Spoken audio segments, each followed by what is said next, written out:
Mm. Hey, what's y'all? What's up? Happy Juneteenth. It's your man Rico the Opinionist. I'm out here on Juneteenth just trying to share a few thoughts. And by the way, like, share, and subscribe this video. Hope everybody's doing well. Y'all know I'm on YouTube, Facebook group Rico the Opinionist, Twitter, Instagram, TikTok. I've been putting a few things on TikTok, so check me out over there. I'm just trying to be all over the place. By the way, check out the description box of this video. It has my wonderful short story. Yeah. Perfect time for this Father's Day weekend. It's entitled "The Greatest Pain Ever Felt." The conversation with the absent biological father who never wanted to be found. It's like 50 pages, PDF format. It's only $10. So hit your boy on the Cash App if you like for me to email you a copy, because if you send the $10 Cash App, please include an email address. Yeah, this would be perfect for Father's Day weekend reading. So if you're cool with me, fool with me. All right, this is not going to be a long video. Rebel Lee, what's up, man? As y'all can see, I had this t-shirt made years ago when Anita Baker came to Dallas-Fort Worth for a concert. It says, "Anita, I love you just because." And I do. I've loved Anita Baker since I was 10 years old, I think in 1979, 1980, when I first saw her on television. And she was going through, she was with this management group, Beverly Glenn or something like that. She was her in Chapter 8. She's with Chapter 8, heard some of their songs, but I really started getting into her when she did the Angel CD, that one, right? Anita Baker, little skinny, little something with a fro. So I mean, she had to be about 19 or something, because I'm 54, so she's 65. So I was a little kid when I first fell in love with Anita Baker, and her presence as a feminine woman, and the way she pulled back from the old starlets, sisters who were the icons of the 50s and 60s, like Dinah Washington, people who sang back then. And when I studied her a little more, I realized that she took some of her style. She kind of borrowed from the sisters of the 50s and 60s who wore the elegant gowns, and they sang, and it was like, ooh, ooh, it was something new. That's why she was such a hit. And believe it or not, Anita Baker set the standard for how I view women, and I always put my mom in that category. Anita Baker presented for me as a little kid what was going on then in the 80s, in the 70s, 80s, and 90s. Feminine, very poised, dignified women. And those are the women that I am just drawn to. A feminine, sexy lady with her clothes on. She may show a little thigh, a little cleavage, and and smell good. If you want my chakras, come on, somebody. If you want my chakras to activate, and that's what I got from Anita Baker. I love her. I swear I do. And then it doesn't hurt that I think I'm January 28th. I think she's January 29th or 30th. She's an Aquarius sister. I just love her. I have at least 6 of her. I have 6 of her, I think 10 or 11 CDs. I have 6 of them. I know most songs by heart. And if you want to cure the ills of a lot of these masculine women today, if you want to cure the ills, if you will, of black male female relationships today, put on Anita Baker's music. Because one thing I loved about Anita Baker, she kept within the genres. What's up, everybody? Come on in. Tino, Kareem, Mary Max, hey, good. There's some other lady here. What's her name? Miss Webb, Shanice, how are you? I just love her. Her music is soothing, and she's the only woman, not just black woman, but the only woman in history that's ever, in her music, taken accountability for her part in the breakup in a relationship. And that song, she's the only woman in history, and I have not heard any other woman write a song where she apologized. She wrote a song, I apologize. Oh, really, I do. I apologize. Oh, honest and true. Oh, I know I was wrong, so I'm singing you this song, and I want to get through. I want to make it up to you, yeah. Only woman in history to apologize, who wrote a song and apologized for her wrongdoing. And she tells you, I love you just because. And she always expressed how she even loves a man. Like Aretha Franklin was telling, I love the man the way that I love you. But Anita Baker says, what have you done to me? I can't eat, I cannot sleep. I stand alone at the shore. No, I don't know what to do, 'cause all of me wants all of you. Oh, God.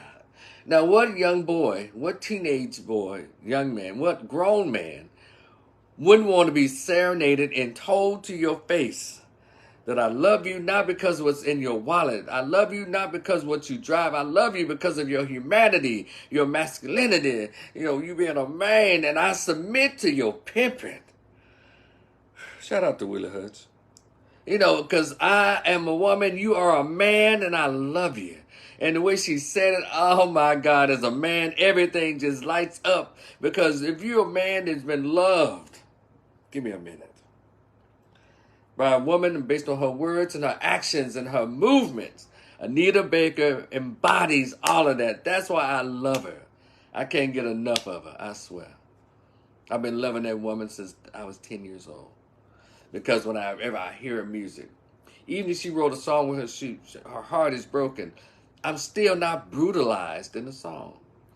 There's I can give credit to a couple other women who whenever I hear their music, it lets me know this woman likes me. She likes us as black men. She likes us. Shaka Khan has done it. India Arie, every song that she makes, every video she makes, she shows black men as being masculine and as protective providers. I love her. Especially when she acknowledges that powerful brown skin. And can't leave out the godmother of neo soul music, Angie Stone. She even wrote a song to us, a love letter. God damn. Called Brothers. Only woman who's ever done that. Wrote a song specifically to black men telling you I love you and who we are. So y'all have to forgive this Aquarius brother. It goes deep like that for me. It's probably why I do a lot of listening. But Anita Baker is the ish. God damn. And I got to see her in 1988 or 89. I think 88 when she came with Luther Vandross. And I love the concert. Of course, Luther is he's the infinite soul God. Luther Vandross is the king. And Anita Baker was there, the songstress. Awesome concert. I loved it. And then I got to her again a few years ago in Grand Prairie, even though I got some cheap seats. But next time I'll make sure I'm up in front row to wear this t-shirt. Said, Anita Baker, I love you. Then we go over to Babyface, who is the quintessential R&B icon. That man's written more songs. The only other black dude I know in my time that's written more songs Babyface is Lionel Richie. And I love Lionel Richie. Even when it's with the Commodores, but really love Lionel Richie, right?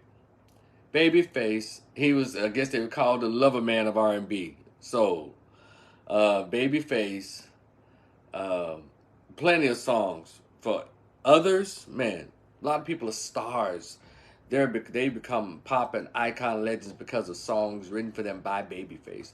Babyface started out with the little S curl at the top, playing the drum. No, what was he playing? I think the keyboards with the group called The Deal. I only think of you, on two occasions. And he went on, he just started everything, whipping on me and all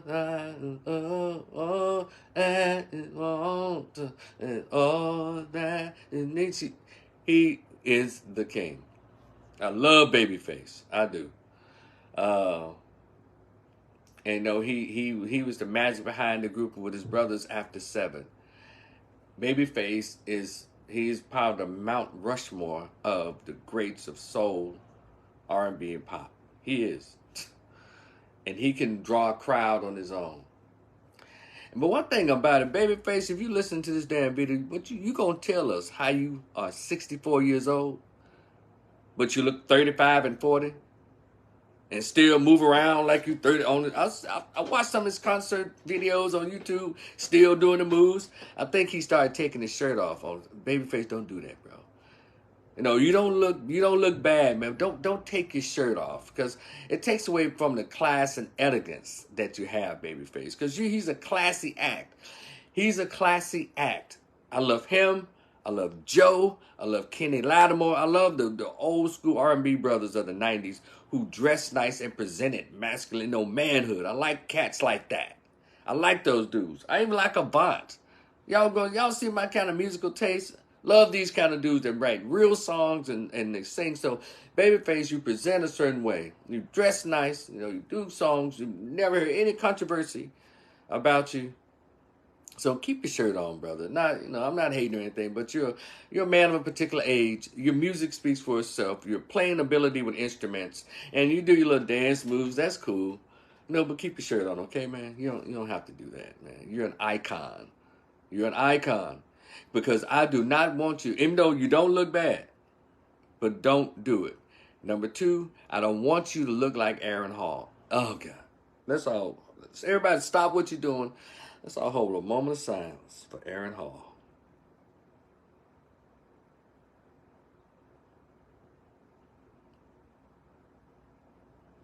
Because if y'all seen that, brother, Aaron Hall, put your shirt back on.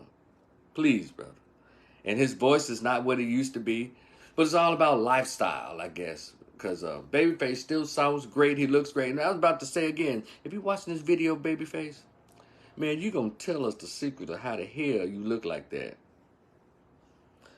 We're not going to do that, Tino Lucian. Say it look like Shabba Ranks. I don't know what's going on with Aaron Hall. But Aaron Hall didn't take care of himself when he was young. He played too hard. He partied too hard. He drank too hard. And that's what's happened. So, but Babyface, you going to tell us what the secret is. Now, I want to accuse you of getting no pull here, snatch there, and all of that. I'm not. I'm just going to say it's healthy living. It's good. Obviously, when you've been married to sweet women who didn't get on your nerves, your kids obviously must have been really awesome to their daddy and their mom and stuff. Something has just kept you smooth and youthful looking at 64. Maybe because you're a multimillionaire. They say money eases a lot of stresses and pains. I'm trying to get there. As far as the money easing a lot of my stress, damn it, and my pain. And you know what? You ain't off the hook either. Ronnie DeVoe of New Edition, 55 years old, still dancing, looking 30, 35. You gonna tell us what's going on too. You gonna tell us too, Ronnie DeVoe. You gonna have your ass around here out dancing the 20-something-year-old dancers on the stage on your legacy tour, out dancing them. And they up there, they shaking and moving and twerking. And you still don't look out of breath. But don't have us back there be hustling. So, Ronnie DeVoe, you gonna tell us too, man. Y'all, Babyface, Ronnie DeVoe. Oh, yeah, Babyface, your brother Kevon, 66 years old. Still look and sound like that. What y'all doing? Come on, bro. Y'all gonna tell me what y'all got going on. What y'all got going on? Babyface, Ronnie DeVoe, Kevon Edmonds, 66. What y'all got going on, bro? I'm telling you, but y'all can deny the rumors. I want people to pay attention. They don't see y'all in the daytime. They don't see Ronnie DeVoe in the daytime. They don't see Kevon Edmonds in the daytime. And they don't see Babyface in the daytime. You know why? Because they're in their attics, sleeping upside down in the goddamn dark. Yeah, they vampires. They the nephews of Count Dracula. That's the only way I can explain this shit. Y'all don't see them folks in the daytime. You don't. Yeah, they married, but their wives know what time they get up, midnight. They know what time they come outside, 11 o'clock. Hell. You see them mostly on nighttime tours. Ronnie DeVoe, hang upside down. Kevon Edmonds hangs upside down during the daytime. Babyface does the same thing.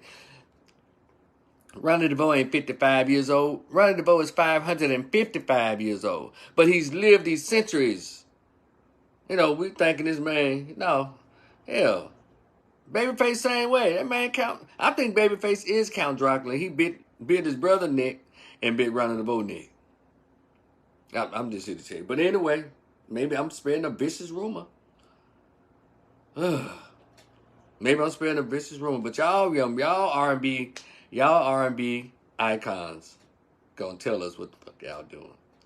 And so I brought up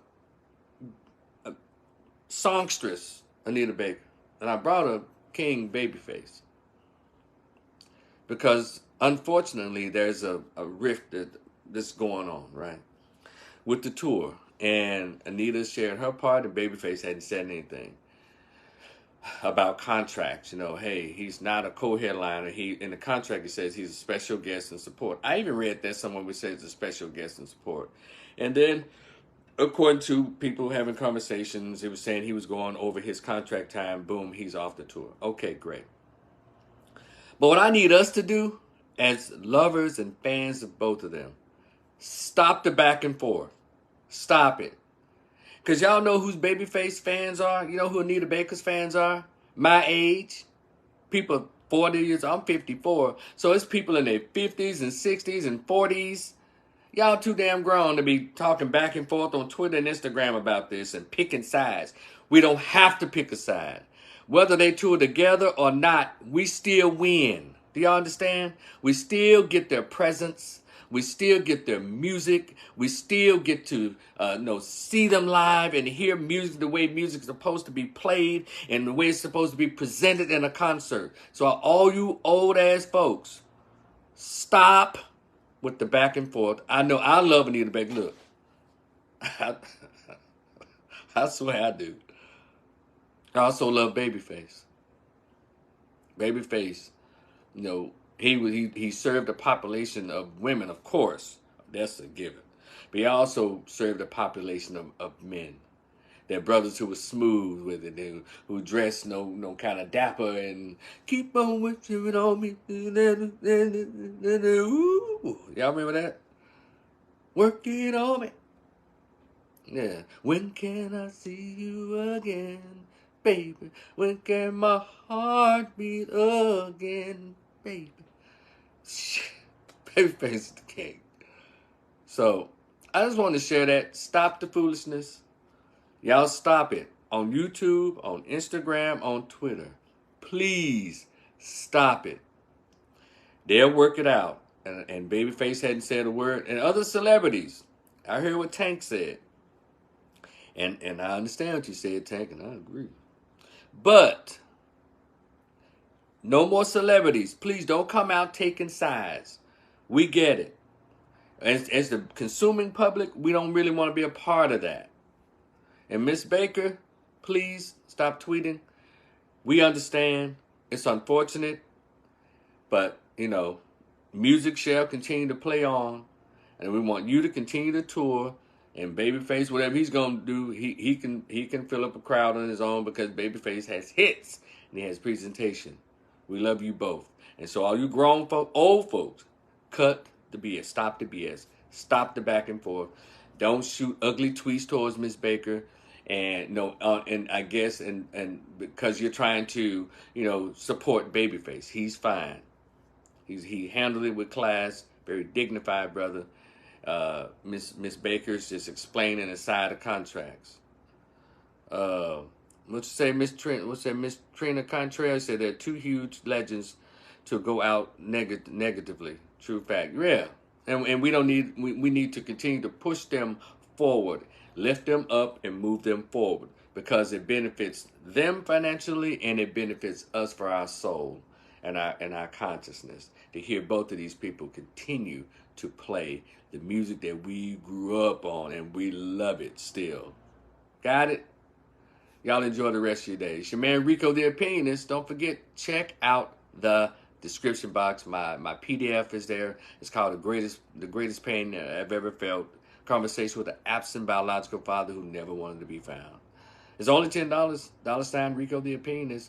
If you decide to hit your boy up on that, please send an email address. Or if you prefer not to get the book, hey, the Cash App is still there for your personal use. Y'all enjoy the rest of your Juneteenth. I'll talk to y'all in the future. Peace.